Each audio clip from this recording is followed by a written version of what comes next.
지금 이 시간에는 건강으로 가는 바른 길이라는 이런 주제로 말씀을 드리겠습니다.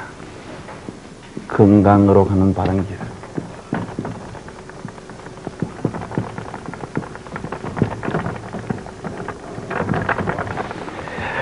여러분, 우리 몸은 일정한 기간은 성장하고 그 성장했다가 그 성장이 멈추고 그 다음에는 노화가 진행됩니다. 여러분, 몇 세 이후부터 노화가 진행되는지 압니까? 몇 세 이후부터 늙어지는지 혹시 아는 분이 있습니까? 예. 25세 이후부터 노화가 진행됩니다. 여러분들 편이 노화가 꽤 진행됐네요, 보니까. 저도 나이가 29살이기 때문에 조금 진행됐습니다만.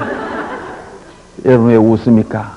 웃는 것은 건강에 도움이 되지만 비웃음은 천여 건강에 도움이 되지 않습니까? 여기가 어딘데 제가 거짓말 하겠습니까? 여러분, 전에 한번 방송을 출연했는데 항상 생방송이 재미있게 잘 나오고 있는데 옆에서 사회하는 분이 저에게 교수님 연세가 어떻게 됩니까? 물어요. 저는 연세라고 할 거 없다고. 내 나이 29살이라고. 이런 이분이 막 당황하는 거야. 지금 생방송이 나오고 있는데 황 박사가 헛소리를 해야 되니까 이 녹화 같으면 잘라보면 되는데 큰일 났단 말이야. 내가 얼른 알아차리고 여기가 어딘데 제가 거짓말 하겠습니까? 여기 지금 생방송이 나오고 있지 않습니까? 그렇다고요. 저는 과학을 하는 사람이기 때문에 과학을 하는 사람이 거짓말하면 로켓가 달나라에 몸값니다. 어떤 분이 제 이야기를 들으니 청중들을 모아놓고 그 이야기를 무슨 이야기를 하냐면, 여러분, A가 태어날 때 우는 이유는 왜 우는지 압니까? 저는 알고 있는데 저분이 어떻게 알고 있나? 근데 A가 태어날 때 우는 이유는 이 세상 어떻게 살고 하고 운다. 그런데 거기 앉아있는 사람 전부 다 고개를 끄덕이는 거야. 제가 보기에 이 바보들의 행진이가. 여러분, 그것은 거짓말입니다. A가 태어날 때 우는 이유는 이 세상 어떻게 살고 우는 것이 아닙니다. 제가 정답을 가르쳐 드릴게요. 그건 두 가지 이유 때문에 웁니다. 첫째 우는 이유는 숨통을 트기 위해서 우는 겁니다. A가 태어날 때 울지 않으면 반드시 죽습니다. 왜냐하면 숨을 못 쉬기 때문에 죽어요. 옛날부터도 A기를 받아보고 A가 울지 않으니 반드시 죽으니까 옛날에는 잘 모르고 이게 나올 때 삼심 할머니가 안 차고 나오기 때문에 내가 대신 때려야 되겠다고 거꾸로 또 내려치니까 얘가 옵니다. 여러분, 그때 숨통이 터져 우는 겁니다. 그러면 살게 되는 거예요. A가 태어날 때 우는 이유는 바로 숨을 쉬기 위해서 우는 겁니다. 여러분, 어머니 뱃속에서는 애가 숨을 쉬겠습니까? 안 쉬겠습니까? 어머니 뱃속에. 여러분들 배가 이렇게 생겼습니다. 이 속에 애가 들어있습니다.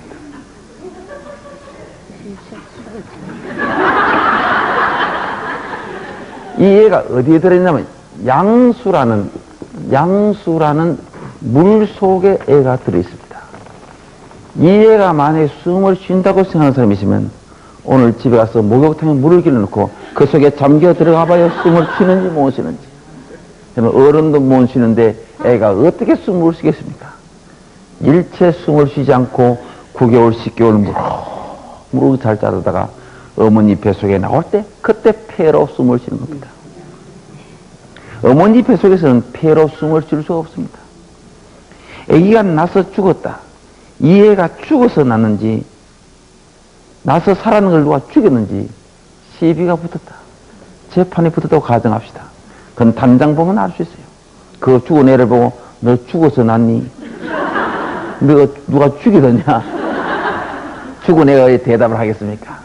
그건 단장 알 수 있어요. 그 애를 폐를 보면 폐 속에 물이 고여 있으면 이것은 죽어서 났고, 폐 속에 공기가 들어있으면 이것은 살아는 걸 누가 죽였다. 단장 알 수 있답니다. 여러분, 완전 범죄는 있을 수 없습니다. 전문가한테 걸리면 초장에 왔지 박살을 하는 거예요.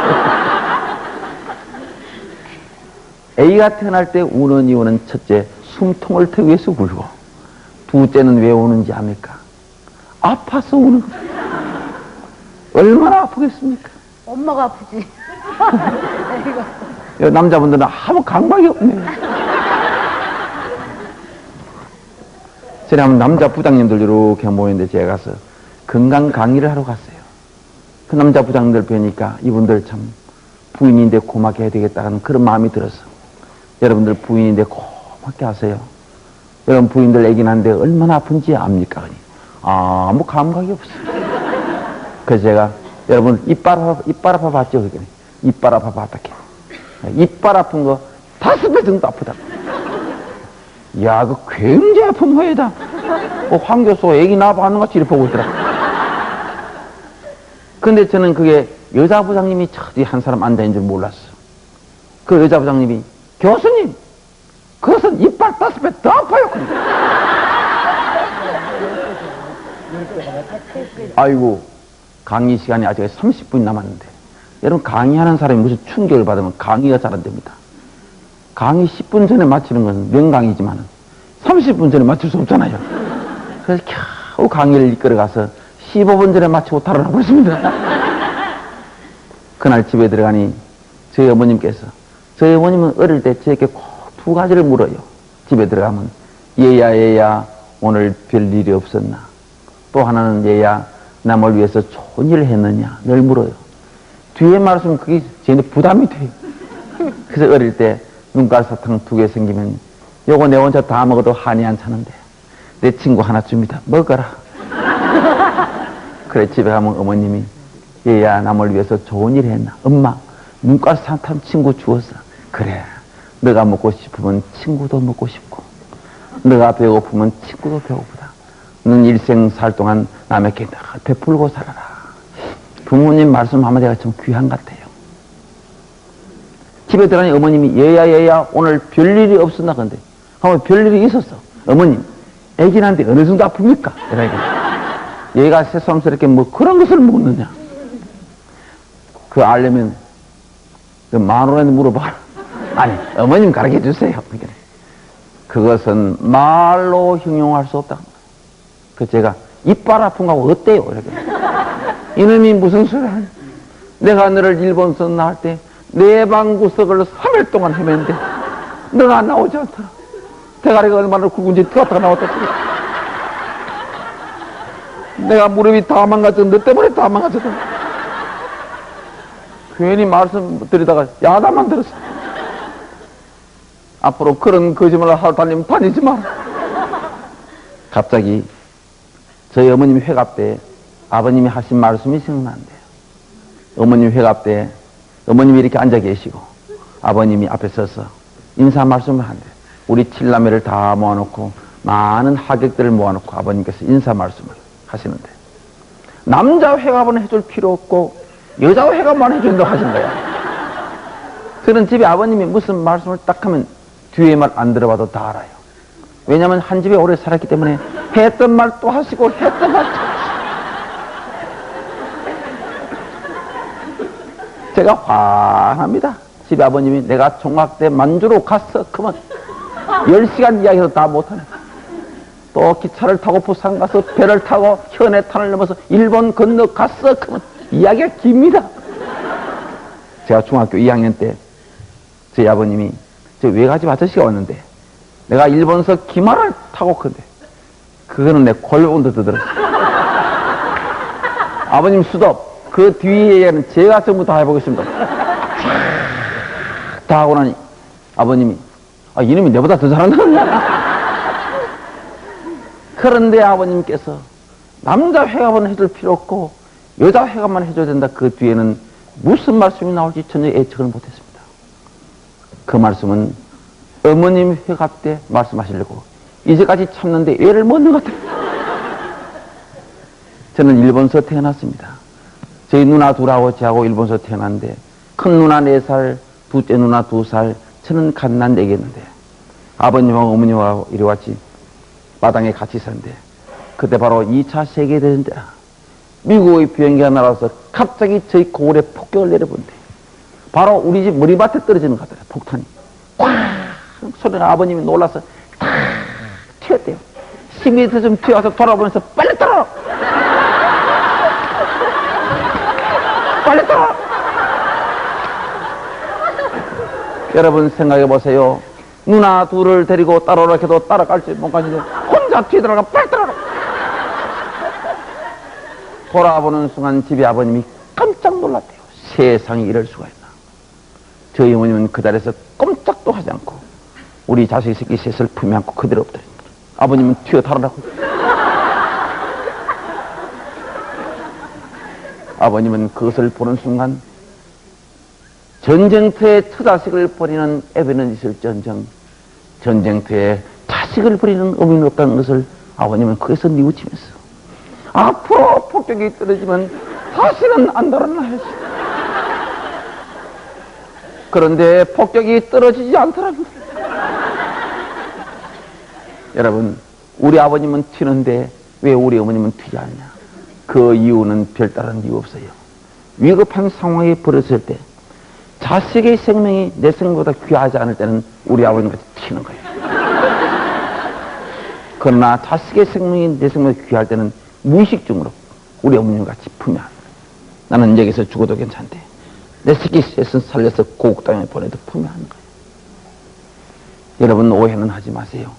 우리 아버님이 튀었다는 말씀이지 여러분들 아버님 튀는 말은 절대 아니에요. 그 튀는 아버님이 아직까지 살아계십니다.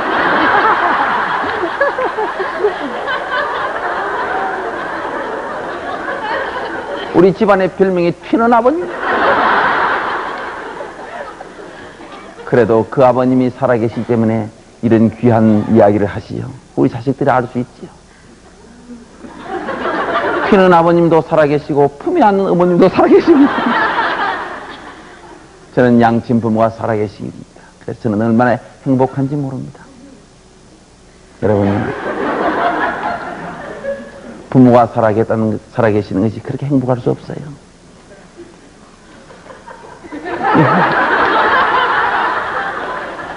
내가 무슨 말 하다가 말이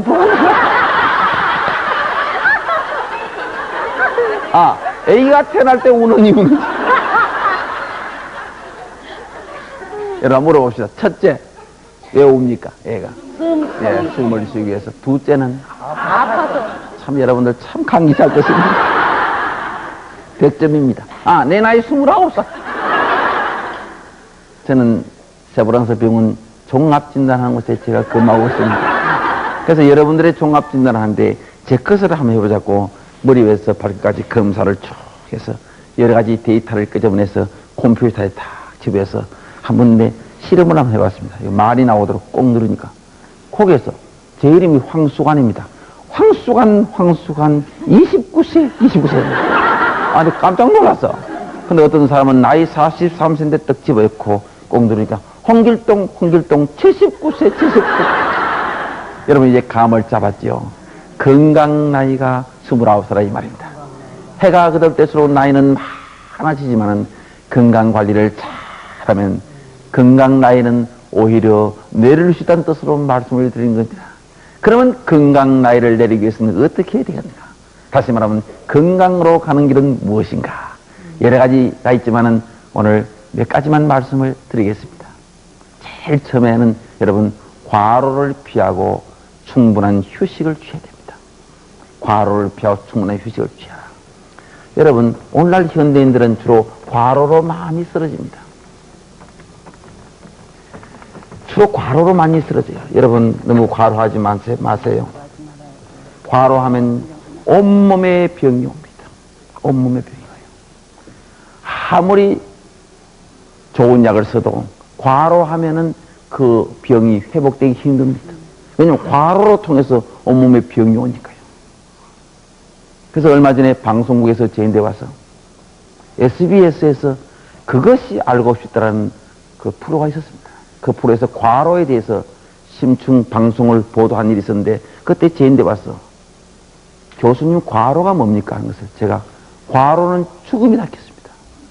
그냥 아주 그 답을 참 잘했습니다. 그런데 그 답이 너무 짧습니다. 카메라 메고 갔는데 그게 무슨 말씀입니까? 그러면 다시 한번 해보자. 과로는 죽음하고 같으나 다른 것이 있다면 과로는 회복될 수 있는 것이요 죽음은 영원히 가는 것이다. 이상 끝. 지금 집에 가서 그것이 나오나 그대로 틀어보니 그대로 나오는데 이상 끝 그거는 생략을 했더라고요. 여러분, 과로에는 제일 좋은 명약이 뭐냐면 충분한 휴식을 취하는 것이 제일 명약입니다.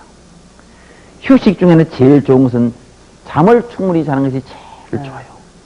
잠을 어떻게 자냐면 잠을 이렇게 자면 됩니다. 낮이고 밤이고 잠이 올 때는 무조건 자는 것이 제일 좋습니다. 여러분, 이 시간도 잠 오는 주면 주무세요. 저는 어디 건강 강의 가서 잠자는 사람 깨워본 일이 없습니다. 제가 강의를 하면 전부 재밌게 듣고 있는데 한 사람이 열심히 졸고 있어요. 저는 그 사람을 바라볼 때 저분 건강 관리를 참 잘하고 계십니다. 저는 이렇게 보는 사람입니다. 여러분요, 아무리 강의가 재밌어도 이틀 동안 잠을 설치고 이 자리에 앉아있으면 잠이 오게 되어 있습니다. 천없는 장사라도 눈꺼풀을 이길 장사는 없습니다. 그리고 잠을 잘 때는 어떻게 자야 되냐면 수면 리듬을 따라 자는 게 좋아요. 자는 시간을 일정하게 정해놓고 자는 게 좋아요. 10시에 자는 사람은 매일 10시에 자고, 11시에 자는 사람은 매일 11시에 자고, 12시에 자는 사람은 매일 12시에 자는 게 좋아요.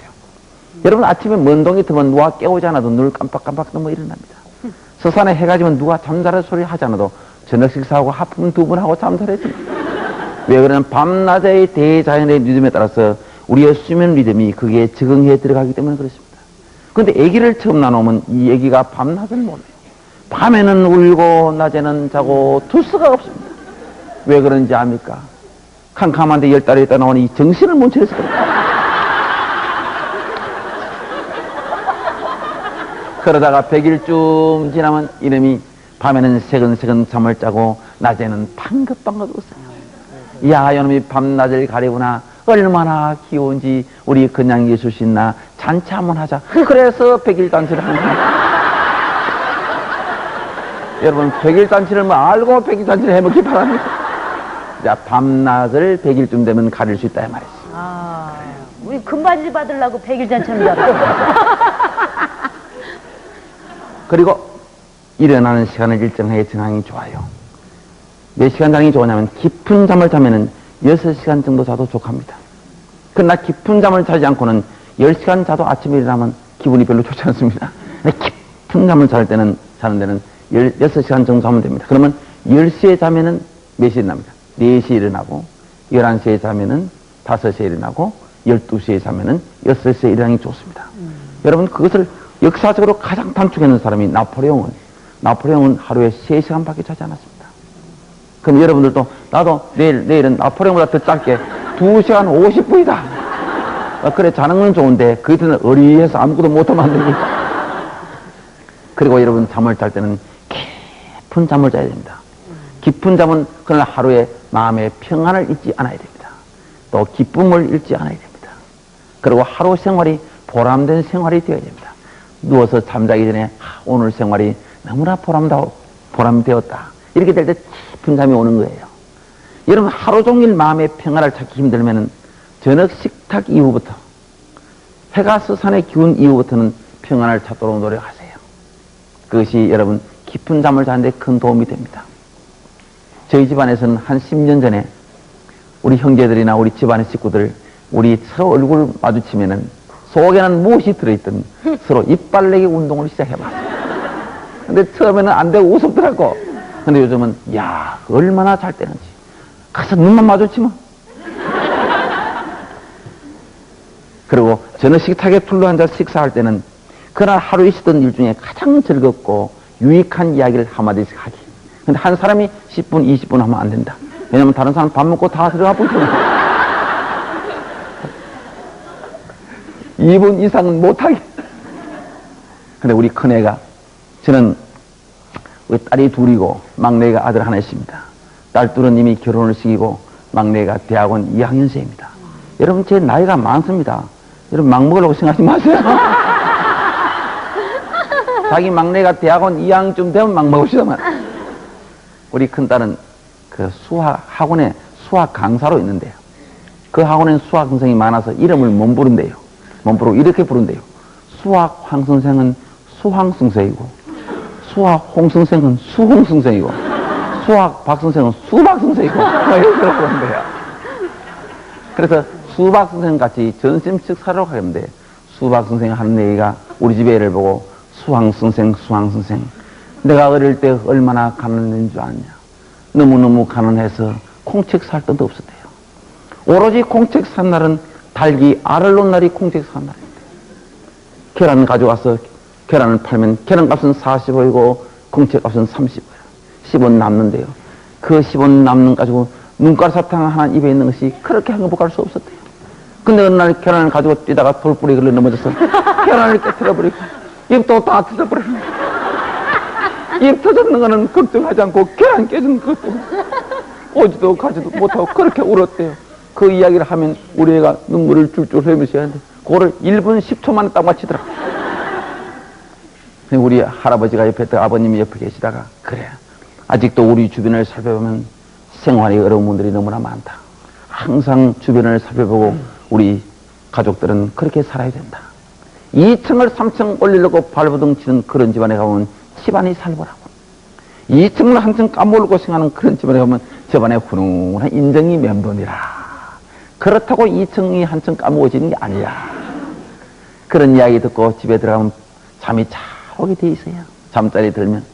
근데 어떤 분은 집에 들어가서 자기 부인이 여보 이제 오십니까? 그러면 들어가자마자 오늘 부장님 새끼 때문에 스트레스 그러니 자기 부인이 부장 얼굴도 보는데 그럼 부장님 새끼가 우리 남편을 갖다 막 속에 막 이런 게 기올라오는 거예요.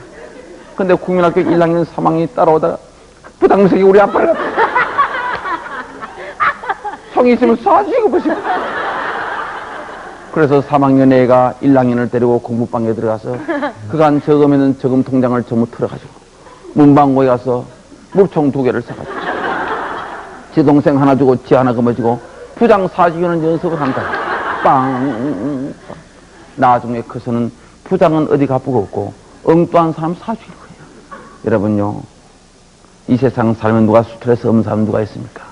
그 스트레스를 내가 어떻게 요리하느냐 어떻게 적응해 들어가느냐 아무리 스트레스에 있다고 해도 페가스산의 기운 이후부터는 항상 여러분 이런 모습으로 지내기를 바랍니다. 세상에 집에 들어가면 부장님 새끼가 싹 들어가니 방에 있는 노모님이 부장님 새끼 우리 아들 같아 밤잠을 못 이루십니다. 내 스트레스를 가지고 왜 어머님까지 밤잠 못 이루 합니까? 그 다음에 여러분요. 두 번째는 식생활 개선을 해야 됩니다. 식생활 개선을 해도 할 말이 많습니다만 제일 먼저 여러분 식생활 개선에서는 하루 3끼를 반드시 다 찾아 먹어야 돼요. 한 끼라도 굶으면 건강을 해칩니다. 우리 몸은 3끼 먹도록 되어 있습니다. 아침 먹은 그 에너지가 12시까지 가고 12시에 먹은 그 에너지가 저녁까지 가고 저녁 먹는 그 에너지가 밤에 잘 때 이용되는 겁니다. 근데 농촌에 일하는 사람은 아침 먹는 그 에너지가 12시까지 못 갑니다. 10시쯤 되면 에너지가 떨어지기 때문에 그때 새참을 먹어야 됩니다만 일반적으로 3끼는 반드시 다 찾아 먹으면 됩니다. 그럼 3끼를 어떻게 먹냐면 아침을 일꾼같이 먹어야 돼요. 점심을 황제같이 드셔야 돼요. 저녁을 거지같이 때워야 돼요. 근데 오늘날 현대인들의 식생활 문제가 아침은 아예 안 먹고 점심을 거지같이 때우고 저녁을 일꾼 플러스 황제같이 먹고 어떤 사람 배를 안고 이방지방 다니는 사람입니다. 여러분 이것이 건강에 얼마나 해로운 줄 압니까? 본래 이래요. 아침 먹고 배가 꺼진 상태에 점심을 먹어야 되고 점심 먹고 공복 상태에 저녁을 먹어야 되고 저녁 먹고 소화가 다 된 상태에 잠을 자야 됩니다. 소화가 다 된다는 것은 무슨 말이냐면 위에 있는 음식물이 장에 내려갈 때 이것을 소화가 다 됐다고 합니다. 저녁을 거지같이 요만큼 먹은 것도 2시간 돼야 소화 다 되는데 이만큼 먹는 게 6시간쯤 돼야 소화가 돼. 그럼 소화 다 되고 잠자려고 하니까 내일 출근할 시간이 다 돼. 그럼 이만큼 먹고 잠자는 사람 봐요. 어떻게 사는지.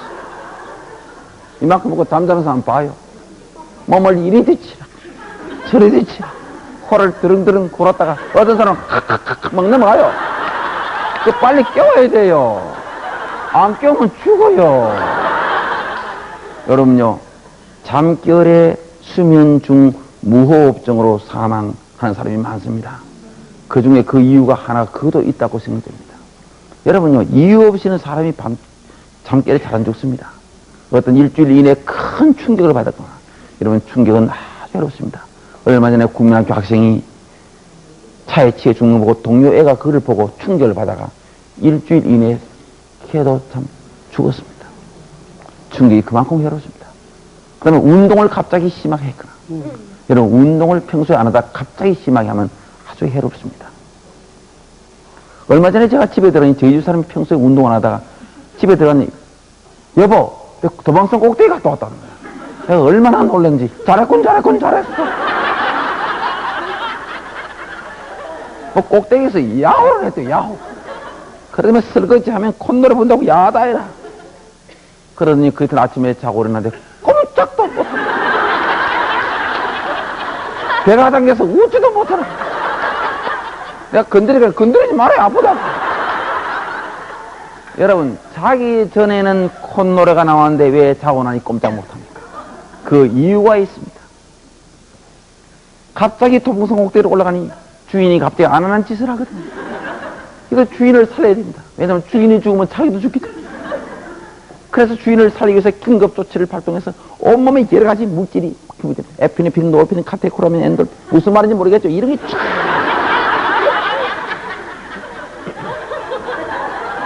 여러분 귀에 익은 물질 하나 소개할 거예요. 엔돌핀.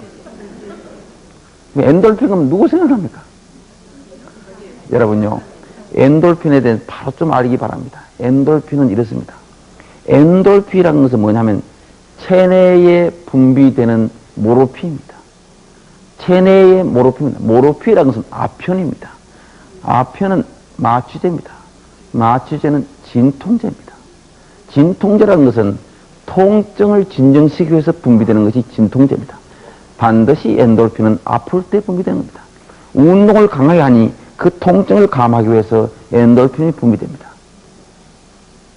권투 선수들이 얻어 터져도 아프지 않습니다. 엔돌핀 때문에. 군인들이 전쟁 때 총상을 맞아서 다리가 막 떨어지는데도 아픈 줄 모르고 막 튑니다. 튀다가 보니 아이고 다리가 떨어지. 이거 붙여야 되겠다. 그저 붕대를 감고 이랬으면 꼼짝도 못합니다. 그때는 엔돌핀이 떨어져서 그래요. 도봉산 고대 올라갈 때는 아프지 않다가 그날 자고 일어나면 아픈 거는 그때 엔돌핀이 떨어져서 그래요. 엔돌핀은 아플 때 분비되고 몸이 아플 때, 마음이 아플 때, 기분이 나쁠 때, 화가 날 때 엔돌핀이 분비됩니다. 웃고 즐기는 데는 보다는 아플 때 훨씬 많이 분비되는 것을 분명히 이해하시길 바랍니다. 그래서 잠결에 죽는 사람은 큰 충격을 받았거나 운동을 갑자기 심하게 했거나 아니면 저녁밥을 많이 먹거나 그럼 여러분 저녁밥을 작게 먹어야 돼요. 거지같이 먹고 소화 다 된 상태에 잠을 잡아요. 깊은 잠을 편안하게 잘 잘 수 있어요. 아침에 일어나면 일찍 일어나요. 눈곱도 안 끼요. 그래서 산책 좀 하고 운동 가볍게 하고 식탁에 앉아있으면 밥을 일꾼같이 먹어진 거야. 맛있게. 그리고 일주일만 계속하면 사람은 건강이 완전히 달라져. 제가 그 종합진단하는데 저 근무하고 있는데 내시경 하는 사람 이야기 들어보면요. 아침에 내시경이 들여다보죠. 위를 들여다보는데 속에 들여다보기는 잡채하고 콩나물 대가리고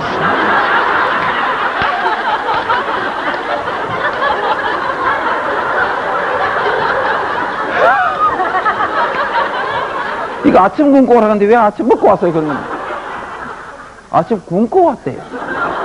아침 굶고 왔으면 왜 이랬습니까? 그냥 어제 저녁 먹었는 거예요.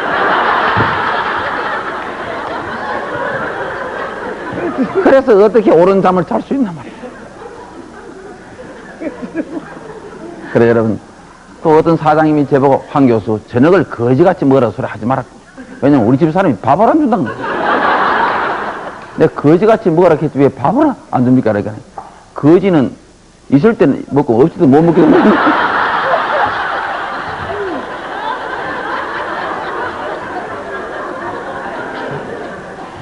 그 다음에 식생활 개선해서 한 말씀만 더 드리면 여러분요 옛날 정조 할아버지 먹는 식사로 빨리 바꿔야 됩니다. 나물 먹고 우거지 먹고 코미사게 밥 사 먹고 깻미사게 밥 사 먹고 된장찌개 보글보글 찌개가 이래 먹어야 됩니다. 한 가지 예를 들까요? 음식을 먹으면 음식이 내려갑니다. 내려가면 장에서 물기를 빨아들입니다. 쫙쭉 빨아들이면 한 이틀 변을 보지 않으면 이 물기가 다 빼겨서 이 단단해집니다. 여기 뭡니까? 변비입니다. 이 나올 때 그냥 안 나옵니다. 항문을 찢습니다. 그게 바로 치질입니다.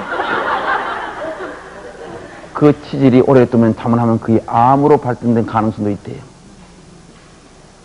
그래 옛날 정조 할아버지 식사를 해보세요. 쭉 하게 되면은 장에서 물기를 쫙쫙 빨아들여도 아무리 빨아들여도 섬유질이 고유하게 보여야 될 물기는 절대로 뺏기지 않대요. 그 이틀 3일 후에 대변을 봐도 대변은 어떻게 나오면 이렇게 나옵니다. 한번 그려보죠. 끝이 여러 뾰족하게 해서 쭉쭉 이렇게 빠져. 요 가가 매끌매끌하게 이렇게 빠져. 요 끝이 여러 뾰족하기 때문에 휴지가 전혀 필요 없습니다.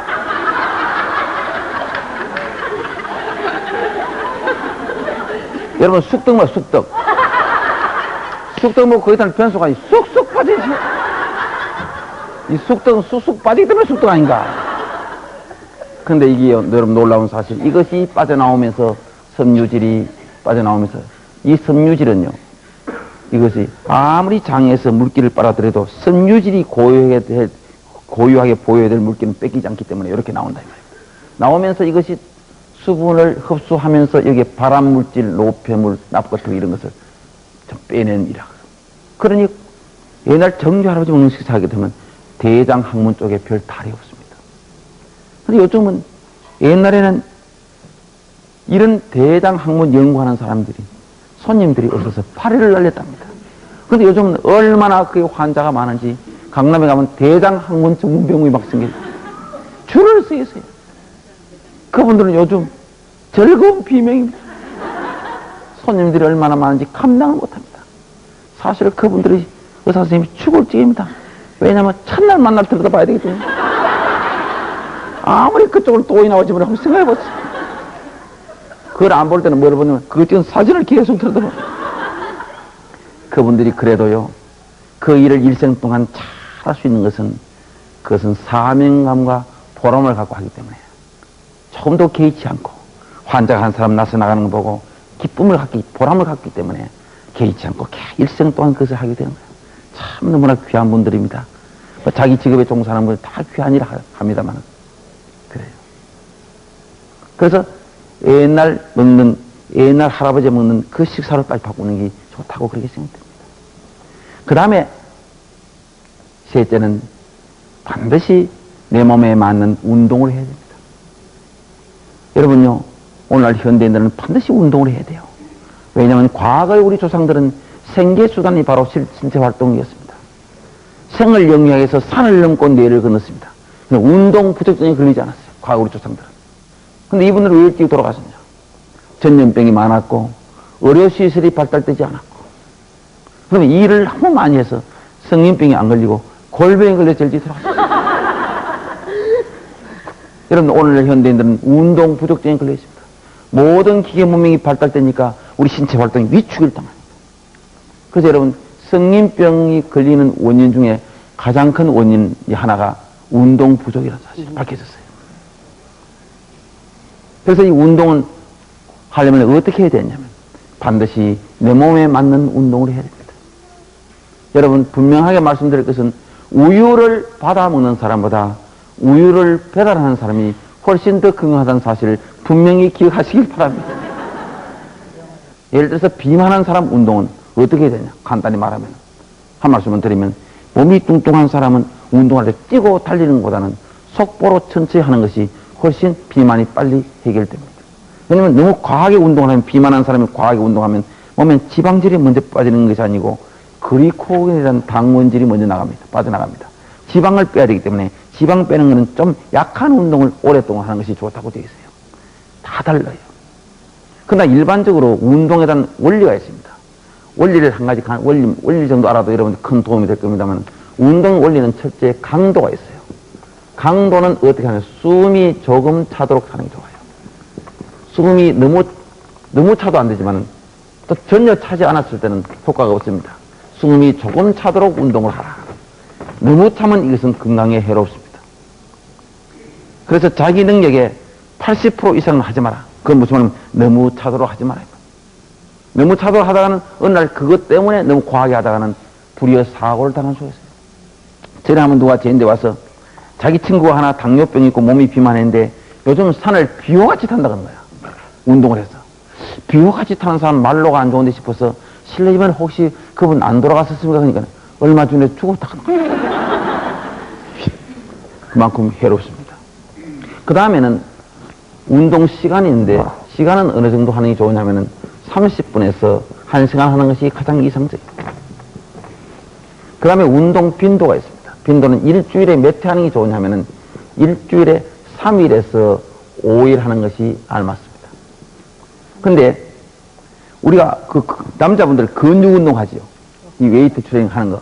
이것은 3일만 해도 족합니다. 그러나 심폐지구를 기르기나 그 다음에 성인병을 예방하고 치료하는 면에서는 4일 내지 5일 하는 것이 좋아요. 그리고 여러분 한 가지는 여자분들은 에어로빅만 하는데 여러분 여자분들은 근육 운동을 많이 해야 됩니다. 그래서 남자는 에어로빅, 여자는 근육 운동을 이러한 그럴레가 성질이 있습니다. 여러분요, 남자분들이 에어로빅도 하고 근육 운동을 많이 해야 됩니다. 왜 많이 해야 되냐면 여자분들은 근육이 별로 없어요. 여성 호르몬, 에스트로겐 호르몬 때문에 근육이 있기 때문에 힘을 못 씁니다.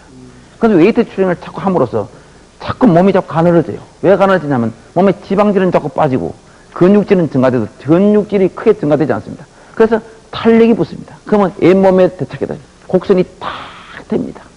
그래서 여자는 탄력이 있어야 돼요. 여자가 퍼져보면 안 돼요.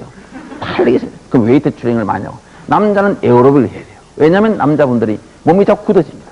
남성들이 동맥경화증이 많고 성인병이 빨리 옵니다. 그 때문에 에어로빅을 해서 몸을 유연하게 만들면서 웨이트 트레이닝도 하면서 에어로빅 하는 것이 바람직하다고 저는 그렇게 생각합니다. 그래요. 그러면 여러분 운동을 하면 왜 건강해지냐 하면 몸이 데워지기 때문에 건강합니다. 몸이 데워지기 때문에. 여러분 하루에 한 번씩은 꼭 몸을 데우세요. 몸을 데우는 방법도 여러 가지 방법이 있습니다. 사우나를 해서 몸을 데우는 방법이 있고 또 아니면 찜질을 해서 몸을 데우는 방법인데 그것도 건강에는 좀 도움이 됩니다만 운동해서 몸을 데우는 것이 가장 좋습니다. 여러분 사우나를 매일같이 하는 사람 일주일에 한두 번 모르지만 매일같이 하는 사람의 땀을 받아보니 운동해서 땀을 받아보는 것하고 차이가 있더라. 운동해서 땀을 받는 것은 발암물질, 노폐물, 중금속, 낙 같은 것이 빠져나가는데 사우나에서 땀을 받아보기에 그 중에 몸에 필요한 성분 물론 노폐물도 빠져나가지만 몸에 필요한 성분 건강에 직접 관계 있는 성분이 동시에 빠져나가더라. 그러니까 사우나를 매일 하는 것은 해롭다고 돼요. 몸을 데워요.